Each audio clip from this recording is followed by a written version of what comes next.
Hello, and welcome to the Physical Therapy Owners Club podcast. I'm Nathan Shields, and I'm bringing Dee Bills of Front Office Guru back onto the podcast because we got distracted and had a totally different conversation in our last episode than what we had planned. So thanks for taking the time to come back, Dee. I appreciate it. Yeah, Nathan, thank you so much for having me. Yeah, I love chatting with you, so this is good. But we got to finish the conversation, right? Yeah, exactly. There's more to cover, which means, and I've already gotten comments about the previous episode. If you didn't listen to it, those who are listening, we talked about the 5 key stats of the front office, front desk, patient care coordinator, whatever you name it. And that was a greatly valuable conversation, of course. But what we wanted to talk about is what you're really looking for and what kind of mindset I guess you could say perfect front desk employee has as they're manning that position. And so let's just get into that. What are you looking for and how are you training those front desk employees on having a proper mindset? Yeah. What are owners looking for? Yeah, well, the first thing we should always clear up is the word. So mindset, that attitude or belief that someone has, right? So we all have a mindset about different things. But when you're looking at your front desk, you're looking to make sure that they're in the right frame of mind or that they have that right attitude about, what their product is, what their purpose is, why are they there, so that they're that first, last main point of contact for your practice. So you want to make sure that they can, handle your patients. So there's a lot goes into that. That's one of the main issues, don't you find, as you're coming into, when you step in to help offices, is they don't know what their purpose and product is really clearly. A lot of them say, well, what is my purpose might be to, and such guides their mindset to, well, I'm supposed to check insurance benefits and get authorizations. You're like, you're supposed to do that, but that's not your main thing. Yeah. So it is important to get clear on. Yeah, it can actually pull things off too, because if you hire somebody who thinks their job is to answer the phone and just schedule people that want to be scheduled, you're missing out on a huge patient population that still needed your help, right? Nobody calls your practice because they want to know if you take their insurance. They call your practice because they need your help. And so, a big thing that we want to look for, and a big thing I train front office staff members to handle, is recognizing that no matter who's calling, they need your help. Having the right mindset that I'm there to help. So, their purpose is to help people, just like yours and mine as providers have been or are. And so, but then it's like, okay, so what does that mean? What does it mean to help somebody when you're at the front desk? It's, as a provider, we know what it is. It's to get you results. It's to help you to live a higher quality of life or get over that injury. But often our front office staff, when we hire them or they're working for us, they don't necessarily have that purpose or that product in mind. They think, well, I'm a receptionist. I'm just there to answer the phone, but that's actually not true, or else that's all they do, Yeah. So what's an optimal mindset that they should have? Or do you give any examples of how they should be talking on the phone, how they should be engaging with the patient? Oh, yeah. So the first thing you have to remember is you can have a positive or a negative mindset about anything, right? And so let's say we're talking about scheduling a patient, right? And let's say you're the patient, I'm the PCC, and we're talking on the phone, and I'm like, God, he's got a lot of questions. He's just a really difficult patient. There's no way he's going to schedule. Well, what's going to happen at the end of that? You're not going to schedule, right? And in theory, I created that. You can also have a positive mindset, that belief that I don't care what this guy says, I'm getting him scheduled. And guess what? Fun thing, it's actually the first thing we work on in my courses, my training, is your product and your purpose. But then we go right into this type of patient handling. And the first thing we talk about is mindset. And, it's getting over that this is a difficult patient mindset. It's getting over he's not going to take this appointment time because it's like the worst time of day. So we talk about, just going into that conversation with every patient with, number one, I'm going to be able to help them. And number two, I am going to help them. So it's not, no matter what crazy stuff you come up with as a patient, your PCCs have to have that mindset. Yeah, that reminds me of, I have a pretty clear picture of what the optimal biller mindset is. I mean, that person is dogged. When insurances owe them money, they take it as a personal affront if the insurances aren't paying, and they get emotionally involved in it, and they will go after the $5 copay just as hard as they will the $50 copay. And they're not afraid to call and just say, hey, you owe us money. How can I collect it? Right. They don't worry. They don't ask questions about the finances, and they just get into it. So I'm pretty clear about what a biller looks like. And I know in essence what a great front desk person looks like, because they have the mentality that they really care about that person's care to the point where they can be relatively upfront and honest. Like, you need this care. You need to be here. One of those mindsets that comes up often that I'm sure you have to work through is, well, they're not going to schedule because they got a $50 copay each visit, right? And that's commonplace nowadays. I wouldn't pay $50 for physical therapy each visit. So why would I push that on somebody else? But I'm sure you have to work through that and help them understand, $50 copay. Yes, of course, spread it out over 10, 12 visits, $500, $600. But maybe put in the right context, they'd be more than happy to pay $500 to be able to throw a ball again. Yeah. Right. Yes. Or even not think about that. What is in their best interest? What is in the best interest for them physically, and focus on that. Yeah. So, I think what your description of a biller could apply to your front desk. First of all, your front office staff, whoever you're hiring, whoever's on your team, they have to see that at the end of the day, those stats we talked about last week measure their product, which is that ability to help a person. Well, how do we help a person at the front desk? Well, we have to identify everybody that calls that needs our help, right? We talked about that, but we can't allow objections to get in the way, right? So if I call you and I'm like, hey, I just want to know if you take my insurance, or can you tell me what your hours are?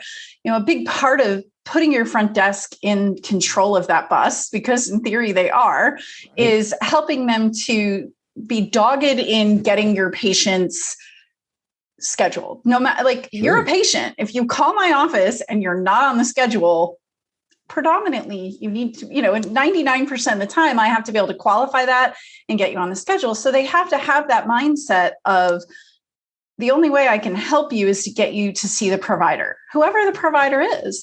I've got to get you in. So they have to be willing to take on a sales mindset, right? If you think about it, your front desk sits in a lot of parts of your organization, right? They have to be able to develop a relationship. If I don't develop a relationship with you on that first phone call, people can go anywhere they want. They can make that choice on that first phone call. Right. That first impression does develop a patient mindset. If I'm a patient and you're like, cold call, hello, how can I help you? Are you a current patient? Well, let's just get you scheduled. What's your date of birth? Yeah. There's no relationship there. There's no agreement that you're the place for them to be. And people that have so many choices, right? The internet Google gives us a lot of choices. And so they have to be of that mindset that their job, no matter what you say, is to get you on the schedule, to get you there and get you care, right? Well, then they have to be of the mindset to get you to show up. So whatever crazy objections you throw up, oh, I'm at work, or, oh, I realize today's not a good day, right? They have to be willing to confront that and be like, well, but you told me this, and this, right? They have to be dogged in the fact that I got to get you in the door because you're going to continue with your pain or whatever problem that you have until you get in to see the provider. So they have to really have that as a purpose. Yeah. They almost have a motherly instinct, because the way they say it isn't like, yeah, but you need to get in. It's very caring. And sometimes it can just be kind of laughing as they say it. You're like, come on, you're supposed to come in. Yeah. They have a lighthearted attitude about it, but they are very serious. And their focus is, and you can tell something about that motherly instinct, the compassion comes across. Yeah. The empathy comes across in whatever they're saying to get that person on the schedule, right? Yeah, they have to be good. Part of sales is just being good at creating relationships. Your front office sits in sales, right? Everything I do as a patient care coordinator is a sale. I have to sell you on the need to come in. I have to sell you on that appointment time that I have today, not 3 weeks from now because you're like, well, that's the best time for me. No, today, because today you have a problem, right? Right. I have to sell you on, like you were saying, that $50 copay. So, that's another big part of that mindset is here's something that all of our own baggage comes with us, right? Wherever we go, we have to, part of our helping our front desk learn how to manage patients is leaving that at the door, right? So while yes, actually have this discussion with them when we talk about explaining benefits, explaining cost of care, having those tough discussions. Look, do you live on a budget? Yeah. They go, yeah, I do. And I'm like, and how many times? Or I was like, do you ever look at somebody's cost of care and go, holy crap, I can't pay that. Yeah. And I'm like, okay, great. You can't apply that to the patient because if you have that mindset, when you're explaining a patient's benefits to them, you just handed them a problem. I could look at that and go, okay, I want to be able to throw a lacrosse ball with my son or my daughter, and I can't do that. And so, but if you apply it as a problem as a patient care coordinator, I all of a sudden go, well, maybe I shouldn't want to pay $50 or $100, depending on deductibles and things like that, a visit. Yeah. And that makes me think that if they think $50 per visit for physical therapy, that they question the value of that, that definitely comes across to the patient like $50 a visit's a lot. I don't know if you're getting $50 worth of value out of this clinic. Yeah, that's a big no. And they have to be convinced themselves that what they're providing in their clinic is more than worth it, that they should go out of their way to pay $50 to get better, right? They have to overcome that mindset. I could see that being a big hurdle. Yeah, that's a developed mindset. That is not something, think about it. We've talked about this 100 times before, you and I. We're providers. How many of us providers, how many years of school did you and I go to master our craft? And then we still came out of school and some people do residencies, some do internships, some have a mentor for a couple months or a year when they come out of school. But yet we hire people for our front desk, which is a sales position. And believe me, I've sat there. We expect them to produce early on, right away, really fast. And without that, you have to develop that mindset. You have to develop a mindset that, look, I understand you may have fears of paying that cost of care, but if you don't handle that within yourself as a patient care coordinator, you will project that onto the patient. And then think about that. The patient's money is going somewhere. It's either going to come to us, and as if we're talking about physical therapy or occupational therapy, as a provider, we know that we're going to handle that, right? But if it doesn't come to us, where are they going to go and spend their money?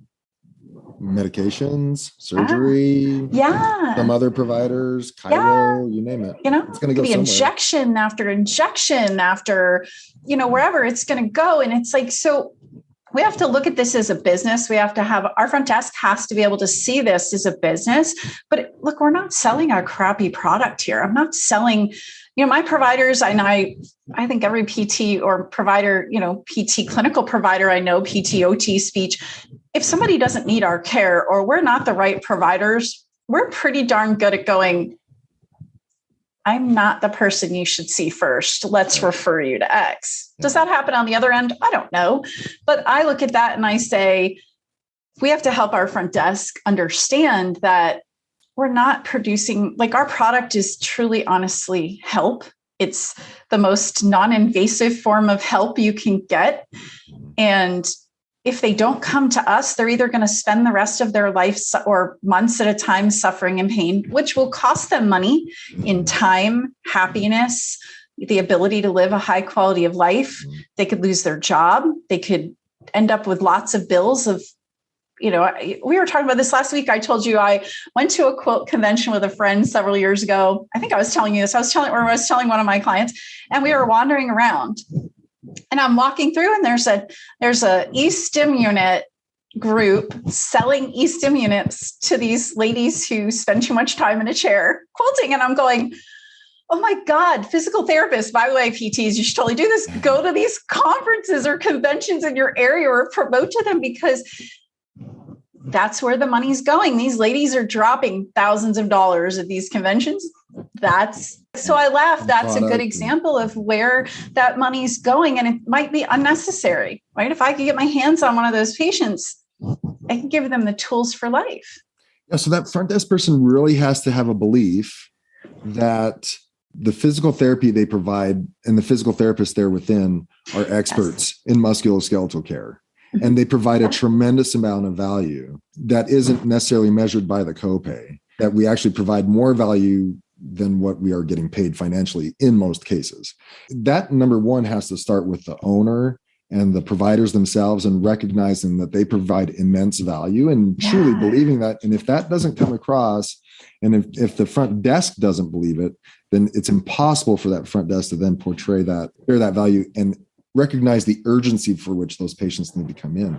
So they really have to believe that we provide immense value, number one. Number two, that we are musculoskeletal experts and we provide the solution to their problems. If they don't believe that, it's going to be a really hard sell. And then on top of that, if they're not people, if you know what I mean? Like if they don't get energy from engaging with people all day, that's a tough job to have, because that's all you're doing all day. So you want to find those people who want to engage with patients, want to call out, want to talk, want to know, want to develop the relationships. You got to find that right away. Yeah, they have to be willing to communicate really well.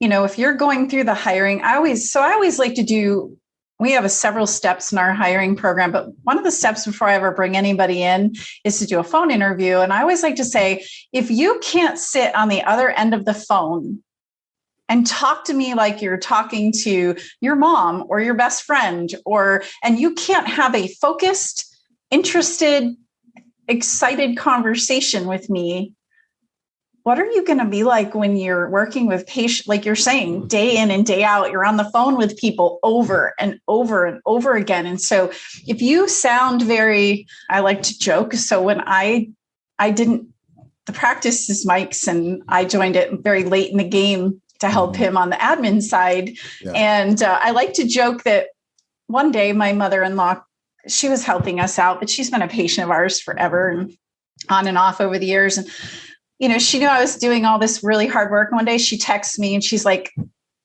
call your clinic. I wasn't there. I was driving in. I'm like, what? And so finally I call her and I'm like, what? And she's like, call your clinic. I'm like, why? What? And she's like, just call your clinic and then call me back. And so I call the clinic, and Eeyore was working at my front desk. Eeyore? Good afternoon. Yeah, I kid you not. So this is very early in the game, long before I was doing this. And I kid you not, it was like, good afternoon, LSTC. How can I help you? And I'm like, oh my God, she sounds dead. You know, like she didn't sound like, I don't know about you, but I think the average person listens to who answers your phone. And so that's a big thing we look for. Can you spend in an interview 30 minutes in our clinic answering our phones? And can you handle my clinic stuff? Because I haven't taught you that yet, but can you actually handle those conversations? So we give them a script, and it's like, 4 parts to a greeting. And then say, I'd be more than happy to help you with that. I have the right person to talk that can help you. Give me 1 sec. I'm going to transfer you over, right? If they can't do that for 30 minutes, and trust me. Right. And so we will actually have staff or, trusted others call the clinic and listen to that tone of voice, right? Because I could look at this person in my clinic and not see it. But the minute I got on the phone that day, I love my mother-in-law for that. I got on the phone that day and Eeyore entered the phone. I was like, oh crap, that's why our evals are doing this. And, and the minute I handled that and put the right people that, I agree with you, that motherly kind of, they have to care. They can't be a cold, impersonal person. They have to realize that's sales. Sales is relationships. It's not giving people everything they want.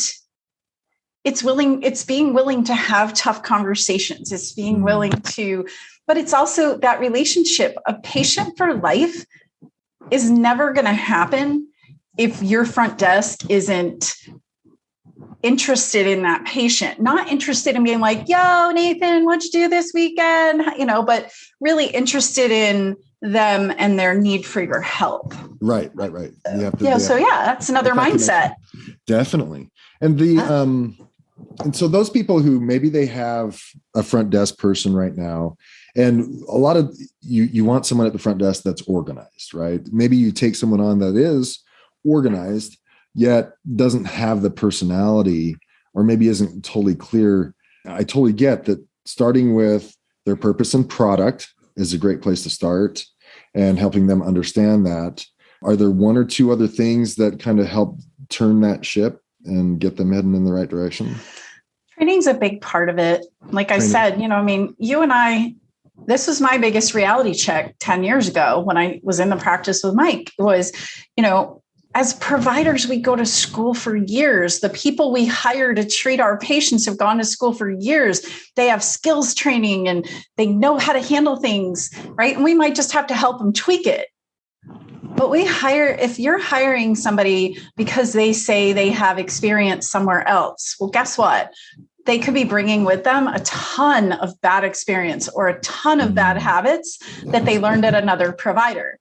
And if you're like me and you hire people that have no experience, either way, if you don't train them up on what you need and want, what your systems are, what you expect for handling patients, you're doing them a disservice, because they're really, prior to like the training I've created, the average front office person, it's on the job. And it's like playing that game of telephone, right? I whisper in somebody's ear and then they whisper in somebody's ear. And all of a sudden you as an owner walk up front and you're like, wait, that's not what we were doing 3 months ago or a year ago.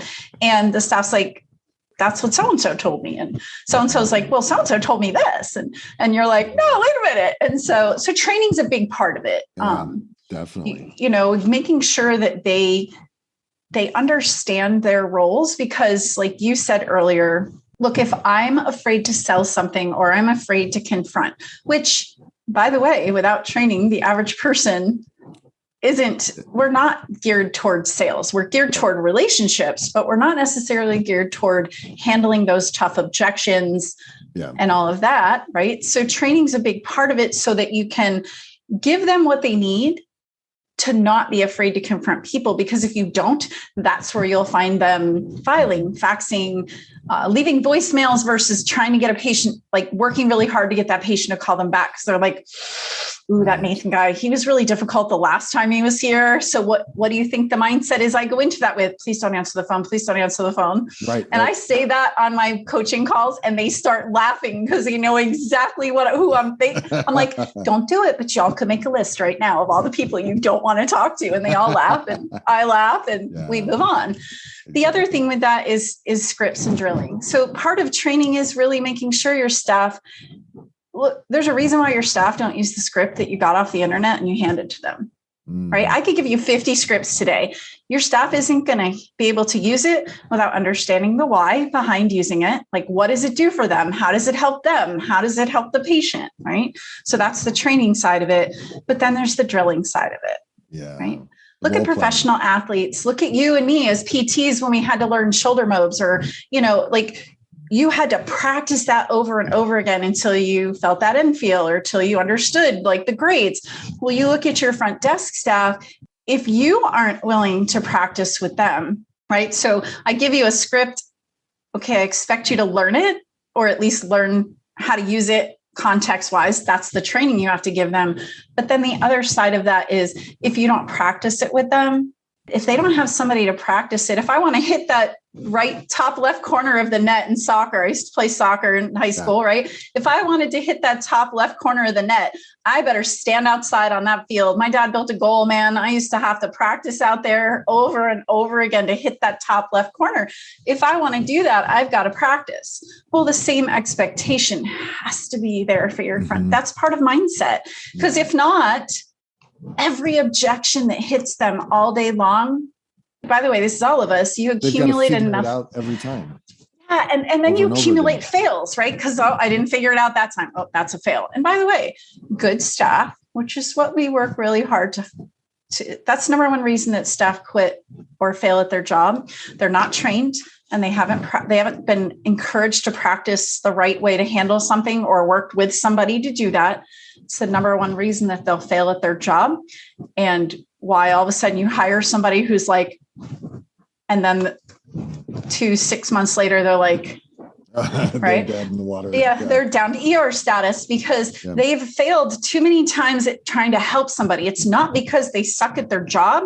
It's because either they don't have the training behind it to know why they're doing it, or they don't have the drills or the practice into it. Mm-hmm. Like, so we don't put a front desk person on the floor on lines until they have, like, we train them on one thing, we practice it, we put them out on the front desk lines, then we pull them back off the lines, we train them on something else, we put them, and then we put them back on and we expect them. But I won't move you forward in training, and my staff is, and I try to teach owners this too, right? Like, we really try hard. Yeah. Don't go putting them back on lines until, like, don't give them something new on their lines until they can handle it. What they're currently right doing. Yeah. Because if I'm like, okay, so here's script on this, and then, okay, here's script on this. Okay. And then we do this, and then we do that, which is, by the way, what my first days training, my first team that I built. And I was like, I would go home exhausted because I'd spend 13 hours talking at people and trying to show them things. And then I go home and I'd be like, it was awful. So it's training and drilling. Those are keys. I get it.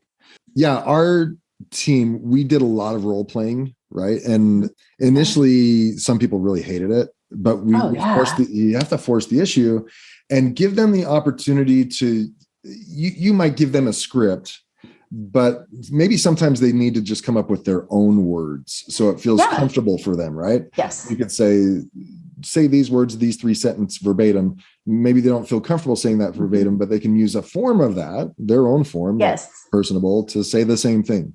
And you want to play with that, and the intonations, and we would do that with providers, especially about how they're selling the plan of care, quote unquote, selling plan, or getting patient engagement, or talking about what we're going to do with them to get them engaged. Well, we would do that. Of course, you have to do that with the front desk over and over again and practice that. And I would assume, and maybe you have experience in this, people who are anxiously wanting to engage with people are more than happy to role play with you. It's usually little bit more introverted, I don't want to do this type of thing. I don't want to engage with people that don't want to role play. They might not be the best fit for the job in the first place, but people who want to engage with people are more than willing to do that kind of training. Yeah. Actually, that's kind of funny. That's a really good question to ask when you're interviewing somebody. Like, so how do you feel about learning? Right. So we're going to provide, this came up, I want to say it came up in your group, but it came up in one of the groups I was in the other day. Somebody was asking, I feel like it was your group. Somebody was asking, some of the people that are applying for the front office job want like $27 an hour or some really high amount of money. And I was like, gosh, I understand that. But one of my questions would be, so how do you feel about learning? And one of the big things I'll do in my process, if I can't afford somebody's very high request for salary, there's 2 things I look at. One is stats, like we talked about. Like, if you can produce and you're producing at this level, okay, you're that valuable to me. But if you're, but guess what? When you first start with me, you can't produce at that level. So how do you feel about starting at this number and working toward that number? And as fast as you can get to this level of stats, I can get you to that number. Right. So, so that's one part of it. And then, the role playing part of it, they have to find their own script. When I do my cancellation prevention program, it's probably the only place that I say, don't change my scripts. Like, I still want you to sound like you and Sally to sound like Sally, but I just, from 10 years of, 95% or better arrival rate, I know that works. But when I give other scripts, I'm like, okay, well, there's keys to using any script. The first is I have to have the right mindset, right? And then I have to sound certain. Right. Because if I don't sound certain, oh my God, you as the patient are going to just take me down a path. I always say you're going to go down that Alice in Wonderland's path where you don't want to go, and then you can't get out. So it's like, you have to know what the purpose is and how to handle them. And that's where the practice comes in. That's where and you can do that in the hiring process, right? That's where that phone script that we hand somebody comes in. Okay, we want you to learn this.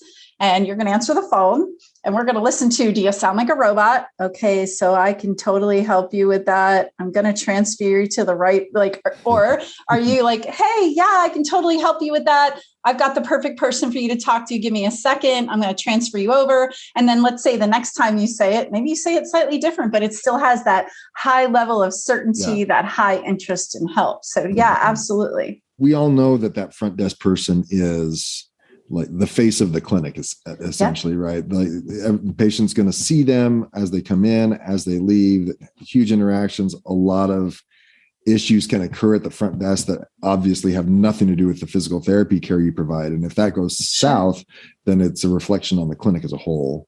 Even if you provide great therapy, what are some maybe 2, 3, 5 keys to generating a great first impression? Yeah. So tone of voice is one.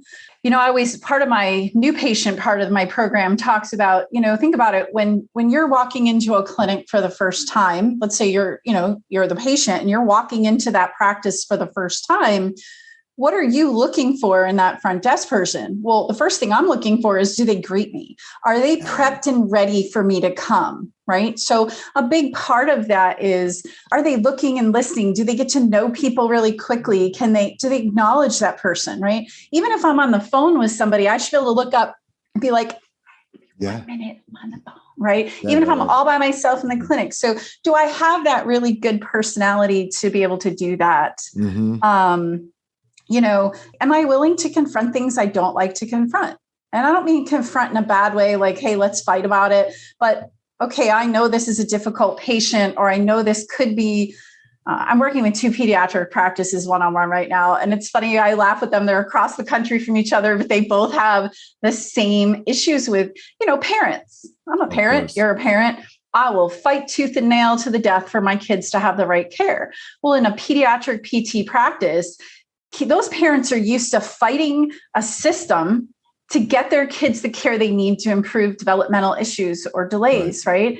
And so they come into your practice ready for a fight. And yet, think about the average PT practice or practice that's treating pediatric patients.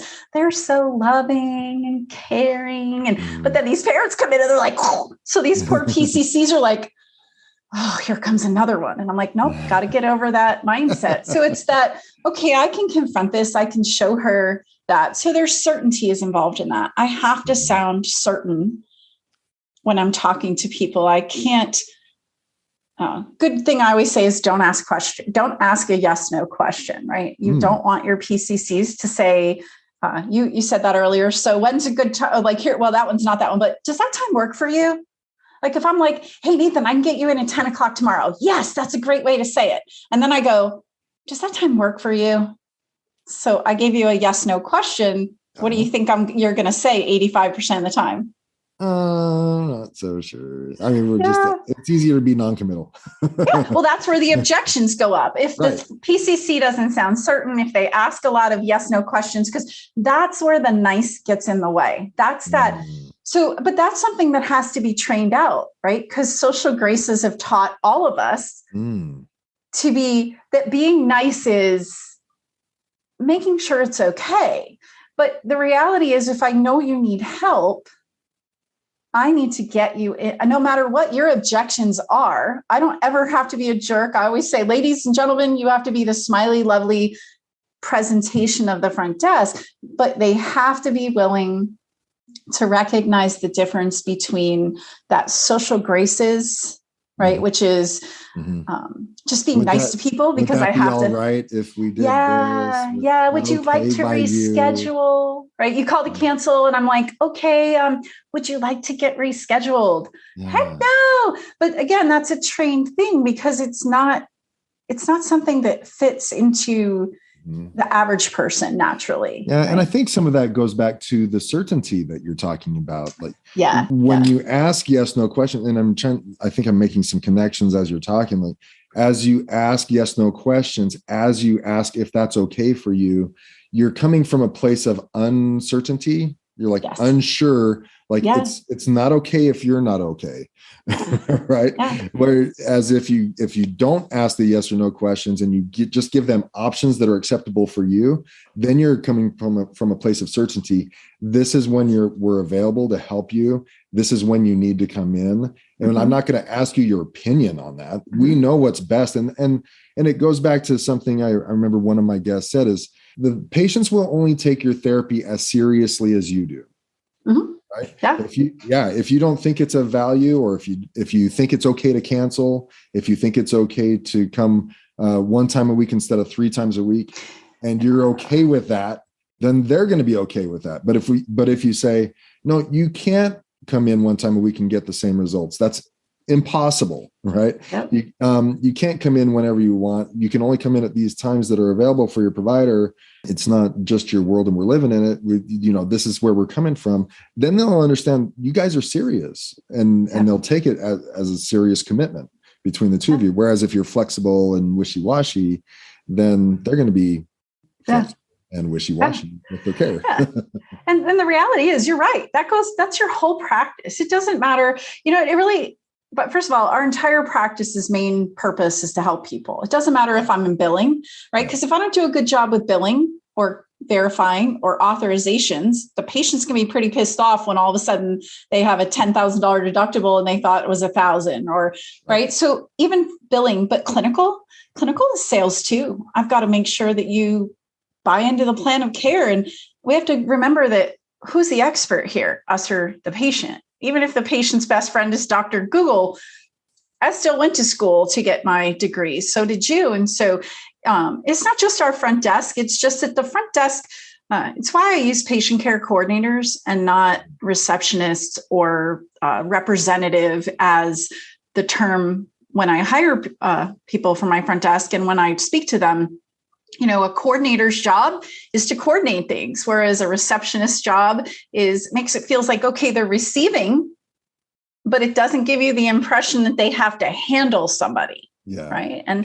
unless you want your clinicians, your PTs or OTs or whoever else to, unless you want them scheduling patients and taking time away from actually providing care, you really need that, right? You really need that person in the front that isn't afraid to have a tough conversation. But in most cases, they need your help to know how to do that. They need to know, they need somebody, like you said, to role play, to tell them why, right? That's a big problem with scripts. If I'm like, hey, and I don't really teach my front office team why and how that helps and how it's going to help them. They might be like, okay, what am I doing wrong here? I say the same thing and it's like, let's look at the difference here, And so it puts a lot of undue burden on them because then they don't know how to handle that problem. Well, they're navigating something that's unfamiliar to them. They're left to their own devices. That can waste a lot of energy. Yeah. And like you said, they can then endure a lot of mini failures, which can be deflating, right? It is hugely deflating. It really is. It doesn't matter whether you're clinical or front office. You have enough, if you rack up enough failed attempts to help somebody. So I look at PTs, right? Because that's a PT of almost 30 years now. I look at a PT and I say, okay, so new grads, if we don't provide them with sales training and patient management training, they get in there and they want to do the same thing the front desk wants to do. They say, okay, so this is the plan of care. And the patient goes, oh, but it's so expensive. They told me how much it's going to be. I can't do this. And it's like, you look at that and you say, if the PT doesn't help, go, wait a minute, I went to X number of years of schooling. It's way longer now than when I went. I'm the expert here, right? And I'm not saying they say that outwardly to the patient, but if they don't have that tough conversation, they're not creating that value. They're not saying, hey, look, it's like you said, for me, it's very rare for a patient in our practice to be 1 time a week, because even late in the game, because they stopped seeing value and they stopped having that progression we need them to have. And I get it. And again, they're going to go somewhere else if you don't meet their needs. So as you implement some of these things, and I'm sure you can see changes in clinics rather quickly once you start doing some of the basics, whether it's making sure they're clear about their purpose and product and do a little bit of role playing. What kind of change in key statistics do you see on a regular basis? Like if you just show them these things, are you seeing arrival rates jump from 80 to 90% rather quickly? If you just, are you seeing over-the-counter collections, or what kind of real world changes are you seeing as you implement some of these in a small amount? Yeah, a big part of what I do when I'm training, my number one goal is to put your front office staff in a position of control, not a bad control. I'm going to drag a patient along the way. That's not control. Control is that ability to know what I'm supposed to be doing and get a result, get a product, help that patient, right? And so what you'll see is, first of all, just in the first couple, like when you really work with them, you want to see them come, like they're sitting up a little bit higher. They're like, I know how to handle that. Even if it's the simplest little thing of, hey, I can get you in at 10 o'clock or 2 o'clock. Are they start using more, I like to say they use more statements in their scripting versus would you like to, could you? So they start to speak more directly. They are sitting up a little bit taller. They start to really realize their role, and their role is not as a faxer or a filer or a phone, right? Those are all tools that we use. Their role is to help that patient get care. The stats go up. All stats go up, right? Most practices have, if you put in the right training at your front desk and you really stick with it and you have the right people, obviously, and you're not afraid to replace people, your stats will go up and stay up. So those stats we talked about last week, right? You really want your front desk team to be converting as many of those leads, referrals, phone calls, walk-ins as possible, because the person needs your help now. They don't need you a month from now. Not saying they don't, but if I'm calling today, I need it today. So conversions, like we talked about last week, will go up. My goal for most practices is 90% of leads are converted on that first phone call, not down the road, but that first phone call. That one's a tough one. That's a sales call, right? So we have a set processes that we want them to do during that phone call to handle it. New patient arrivals, right? If they don't arrive, you can't treat them. You can't prescribe a plan of care. Fully scheduled out plan of cares. They should go up.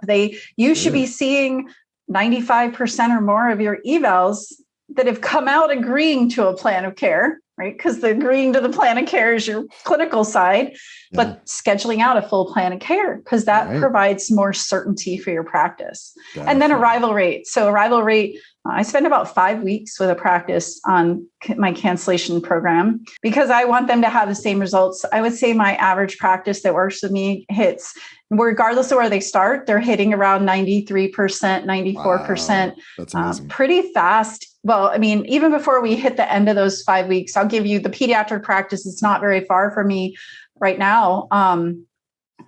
Some disbelievers in that group, like, come on, these are kids get sick. This happens, blah, blah, blah. They had, before they ever even rolled it out, they have a little bit of a stomach flu going on right now. So the numbers have gone down a little bit, but they were at 93% and they had been in the 70s. Wow. Prior to that, cool. I see that it doesn't matter unless they don't use it, right? If you don't use the training, if somebody's not using the training, whether it's me providing it or somebody else providing it, if somebody's not using it or you change it, you and I know that from other training we've done, if you go changing something that works. Right. Yeah, they do. But guess what? I was just telling it, I have a really good friend. We Voxer almost daily. And we were talking about something today. I'm like, are you tracking stats? And we were kind of going back and forth about this. And I was like, because the stats tell the story. So like we talked about last week, all of those stats tell you what's working in your clinic and what's not. So if you're not tracking them, you have no story to evaluate. Some other owner once said, no stats, no discussion. And I'm like, or no metrics, no discussion. I was like, I like that. That's a good phrase. It really is true. If you are not tracking stats, you have no clue. So you walk around spinny and confused. If you don't use the stats to tell you what's working and what's not, you're going to be pretty frustrated because you think, oh, this is the problem. So the stats will always, it doesn't matter where department, but the front desk for sure. if they're doing the stats and the stats are down, it's telling you exactly, and your staff, where to fix. Right, exactly. Yeah. Yeah, those people are worth their weight in gold. And just last question, and thank you for your time. This is 2022. We're in April. And I get this question quite often, like, what are you seeing on average as far as a decent pay range for patient care coordinators? Is that it's all over the place right now? Idea? No, I mean, like it's funny. This was 6 years ago, but if $15 an hour would do us okay.